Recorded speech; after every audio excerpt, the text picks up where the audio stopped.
Hi, good morning, everybody. Morning. This is actually the first time that I've ever been in front of a congregation with any kind of testimonial setting, so bear with me. So I should probably start out with a little bit of my background. I was born in Southern California. I'm 34 years old, US age, which I still refer to because, you know, I still have that part of my heart. It's like, I went to school in Boston, and I graduated. I decided as a very ambitious, stupidly ambitious college student, you know, when you graduate, you're like, I can conquer the world, like, this is it, here we go. I did that. I wrote a business plan. I decided to launch a company in California.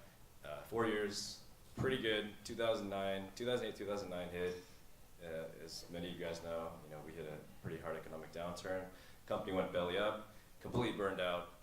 Friend called me from Korea, was like, hey, come to Korea, I'll get you a job teaching English at a hagwon, and you can hang out for a year, refresh, and then go back to the States. And I was like, you know what, I need to get out of here, that's totally fine, so I did that. That was the beginning of 2009, and when I had gone to teach English, I really enjoyed it. I really enjoyed living in Korea, but I always had that kind of one foot out the door mentality, where you always know you're gonna, you never wanna psychologically, mentally kind of settle down, because you're always like, I'm leaving anyway, right? So you never kind of invest in the right furniture. You never kind of pull the trigger on being a part of a community. You kind of just the sojourner term. I actually didn't know I didn't know the meaning of that until I asked Pastor Josh. I was like, what is exactly? Is that one of those terms that you made up? Like one of those.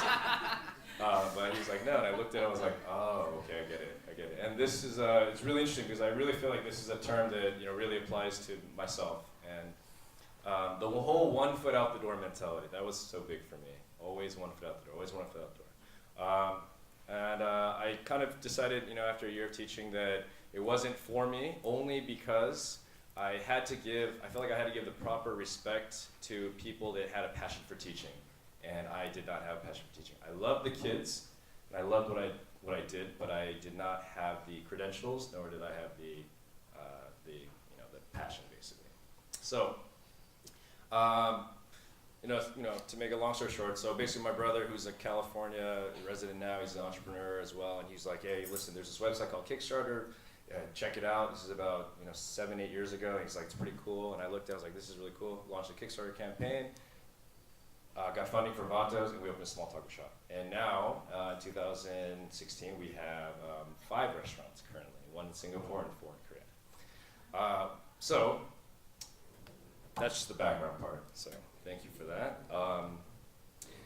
There was kind of a lot of things that I had to think about in my short time. I had about 5 to 7 minutes with you guys. I was like, so what can I say in 5 to 7 minutes? And I guess one of the things is the reason why I chose the restaurant business. I always felt that the restaurant business is it's a universal place where kind of people can always come together. So I always thought to myself, I love food, and I love what food does to people.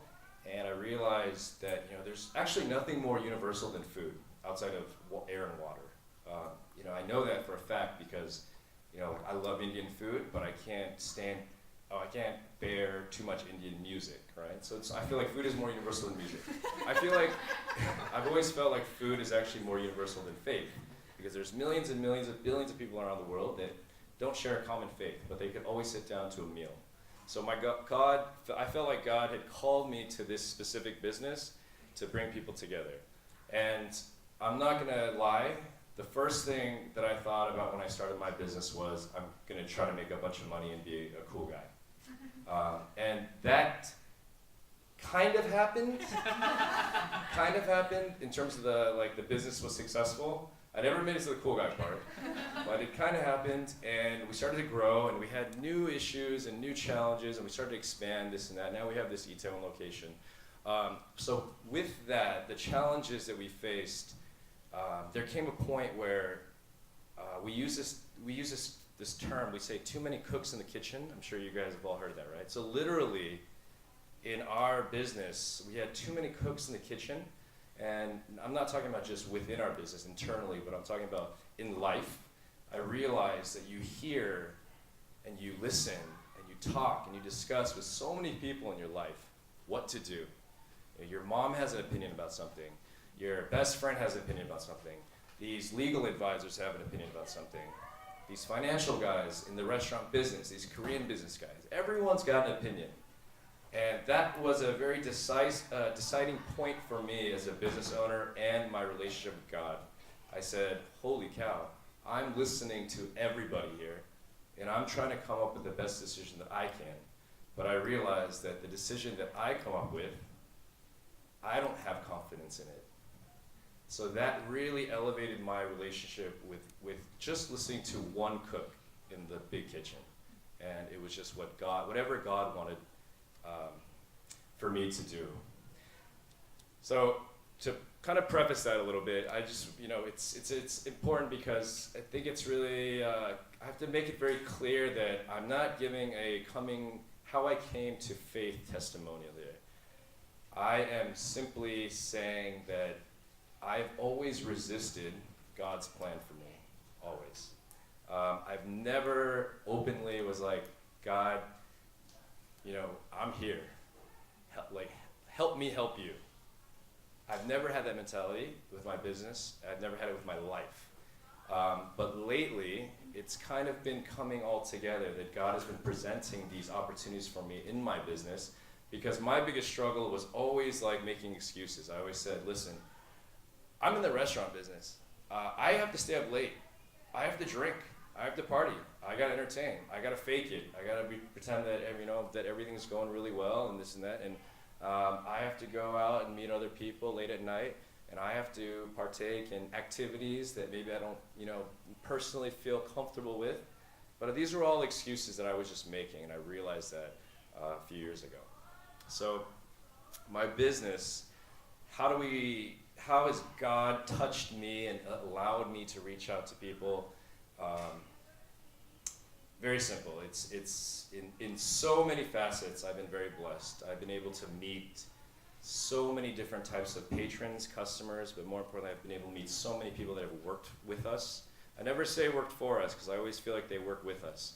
And with that has come so many opportunities to be in a position to give people opportunities that they might have never had.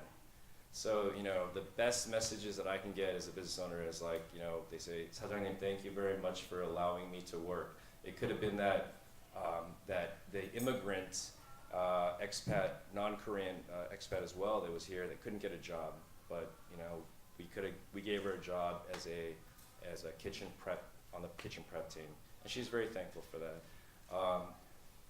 We've had a number of anonymous cases where we've allowed jobs for basically sexually abused individuals. Of course, always anonymous, and we never exploit that, or we never try to reveal that to the public in a way where it's like, hey, look at us, this is what we're doing. We've worked with tons of individuals that have kind of had a series of unfortunate turnouts in their life, adoptees, lots of different people. And I feel like that is the main reason why I'm in this position today. Excuse me, let me pull up a couple of points also. So again, what I was talking about before is I've always had this kind of struggle with what I always try to justify my work and my job expectations with God's work for me. But I learned that I can do things in a different way. I can do things very quietly in a way that's glorifying to God, and I can also stop listening to everybody. There's only one person that we should be listening to. There's only one being that we should be listening to. And once you have the ability to listen to God only, it really, really dramatically has impacted my life personally. There's kind of this funny journey that I've been on personally, and I wanted to make sure people understand my journey of doing God's work has never been intentional. So the message I'd like to relay is maybe some people in this room might not think that they have to be so active, Sometimes you just got to trust and let God just give you the opportunities instead of you feeling like guilty for yourself by not being so proactive, not searching, not going out there and saying, oh, what can I do? What can I do? Sometimes you can just sit back and say, God, what opportunities are you going to give for me? And how am I going to take advantage of those opportunities to glorify your name? My spiritual walk is like a total Simpsons like reference. I'm sure everyone here is of age, right? We all know the Simpsons. So my spiritual walk is very much like when I want to do something and God doesn't allow me, God is kind of fingerpiece like saying, no, let's not do that. Like I'm like Marge Simpson. I'm always like, you know when she does that? Or when I want to do something, I have this project. I'm like, I'm like, oh, this is gonna work. This is gonna work. We can do this. Put these pieces in place. And God's like, no.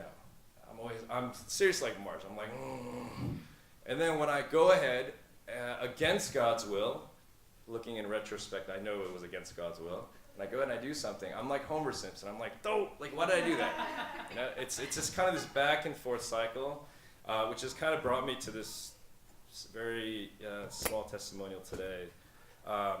It's always going to be kind of an uphill battle when you want to do something, but when you want to implement something, when you want to share something with people, want to share a vision. But I realized that the real battle is not with the people, actually. The real battle is the one that starts with me and my heart and my relationship with God. And all I have to do is just stay faithful. Don't let money, ego, pride, temptation overpower me. Lastly, I just want to say, like, my life mantra at this moment is from Job. It's just very simple. The Lord gives and the Lord takes. So blessed be the name of blessed be the name of the Lord. So every day when we wake up, or when I wake up, I know that all this could be taken away from me very quickly. So I just try to remain humble and knowing that it's, as cliche as it sounds, that it's not up to me whatsoever. Thank you very much.